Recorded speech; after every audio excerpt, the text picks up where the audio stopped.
कमरे के लिए बताया जा रहा है। इसमें आपको कंपोस्ट बनाने की विधि, स्पोन 10 केजी, चालू है वीडियो में, भूसा 100 केजी, पानी 1000 लीटर, फॉर्मेलिन 2 लीटर, बेवेस्टिन 100 ग्राम। इतना सारा आइटम के बाद आपको एक ड्रम लेना है। ड्रम को क्या करना है, 200 लीटर का ड्रम है, इसको सफाई कर देंगे ड्रम को अच्छे से। फिर इसमें पानी हम देंगे 100 लीटर, फॉर्मेलिन 200 ml और बेवेस्टिन 12 ग्राम डालकर घोल तैयार कर देंगे। और इसमें हम भूसा डालेंगे 10 केजी से लेकर 13 केजी तक ही आ पाएगा, इससे ज्यादा भूसा नहीं आ पाएगा। डालकर हाथों से दाबेंगे, पानी ऊपर आना चाहिए। फिर इसके ढक्कन को हम पूरे एयर टाइट बंद कर देंगे, 12 से 18 घंटे के लिए एयर टाइट कर देंगे।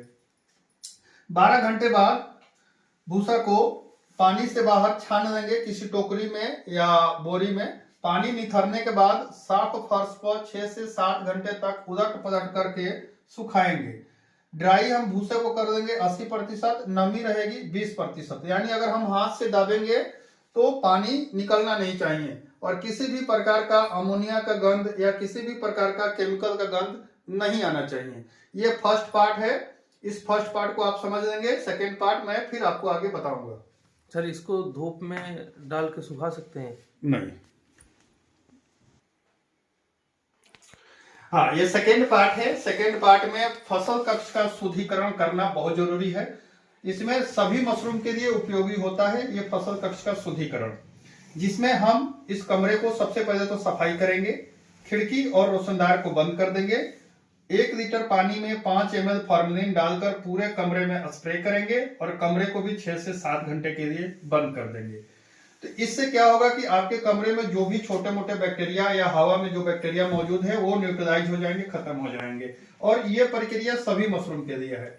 नेक्स्ट, बैग की साइज, जो पन्नी है उसकी साइज 16 बाई 18, 18 बाई 22 और 22 बाई 24 इंच।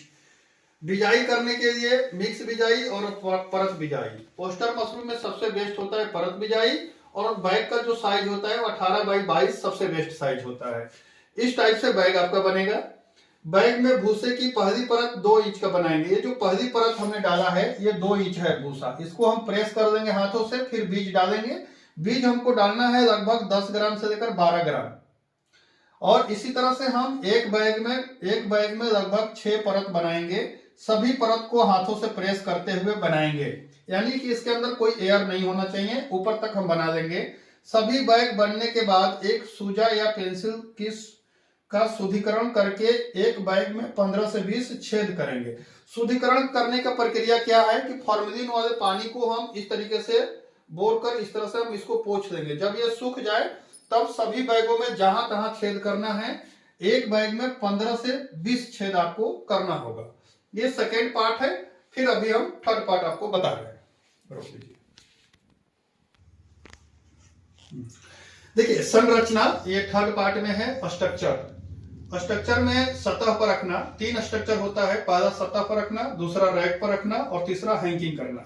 पहला सतह पर रखने के लिए इस फसल कक्ष को, शुद्धिकरण किए हुए फसल कक्ष के अंदर सतह पर हम भींगी हुई टाट की बोरी, जो जूट वाली बोरी होता है, उसको बिछाएंगे। शुद्धिकरण करने के लिए 10 लीटर पानी में 10 ml फॉर्मेलिन डालकर बोरी को भिंगा कर निकाल देंगे और उसको बिछा देंगे। बना हुआ बैग जो है, एक बैग से दूसरे बैग की जो दूरी रखेंगे 10 इंच रखेंगे और इस टाइप से रख देंगे बैग को। दूसरा प्रक्रिया है रैक पर रखना। रैक पर रखने के लिए जो रैक है हमारा, लोहे का रैक हो या बांस की रैक हो, सब चलेगा, कोई प्रॉब्लम नहीं है। बस ये जो रैक है, जिस समय हम फसल कक्ष का शुद्धिकरण कर रहे हैं, ये रैक उसके अंदर होना चाहिए ताकि ये पहले से शुद्धिकरण हो चुका होगा। और इसको हम नीचे से इसकी हाइट 5 इंच ऊपर रखेंगे और इस पर भी जो बैग रखेंगे, एक बैग से दूसरे बैग की दूरी 10 इंच रखेंगे। तीसरा प्रक्रिया है हैंगिंग करना, लटकाना। सबसे बेस्ट प्रक्रिया ओस्टर के लिए होता है। इस तरह से हम ऊपर में कोई मजबूत बांस पाइप ऐसा लगाएंगे जो वजन को झेल सके, और उसमें से हम 4 रस्सी या 3 रस्सी लटकाएंगे और रस्सी को हम नीचे बांध देंगे। इसमें हम अपने बैग को डालेंगे, फिर रस्सी को बांधेंगे, फिर बैग को डालेंगे, फिर रस्सी को बांधेंगे, फिर बैग को डालेंगे। डिस्टेंस इसके साइड में, ये साइड में 10 इंच डिस्टेंस होना चाहिए और एक लटकन से दूसरा लटकन के बीच में भी लगभग 2 फुट का डिस्टेंस होना चाहिए। तो इस तरीके से जैसे दही हांडी पहले टांगी जाती थी छिक्का बना के, इस टाइप से आपको ये बनाना है। ये पूरा जो है स्ट्रक्चर का पार्ट है। इसको आपको ध्यान देकर देखना होगा। देखिए पार्ट 4 में अगले 15 डे का नियम क्या है। सबसे पहले कमरे को हम अंधेरा रखेंगे, hand gloves, mask, head cover का इस्तेमाल करेंगे जब हम कमरे में जाएंगे। वीक में यानी सप्ताह में 2 बार 1 लीटर पानी में 5 ml फॉर्मेलिन डालकर पूरे कमरे में स्प्रे करेंगे। बैग पर हल्का स्प्रे करेंगे। अगर आपके कमरे के पास गंदगी नहीं रहती है और गंदगी बिल्कुल भी नहीं रहती है तो आप एक बार भी करेंगे तो चलेगा, कोई प्रॉब्लम नहीं है।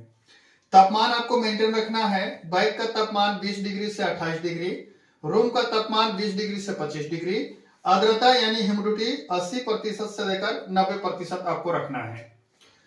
15 दिन के बाद आपको क्या करना है कि यदि बैग में पिन हेड का मतलब मशरूम का अंकुर अगर दिखाई दे रहा है तो इस नियम को फॉलो करेंगे। यह नियम है, यानी कि दिन में जो 12 घंटे होते हैं, शुरुआत के 3 घंटे यानी 5, 6, 7 सुबह फ्रेश एयर यानी कमरे का खिड़की दरवाजा खोल कर रखेंगे।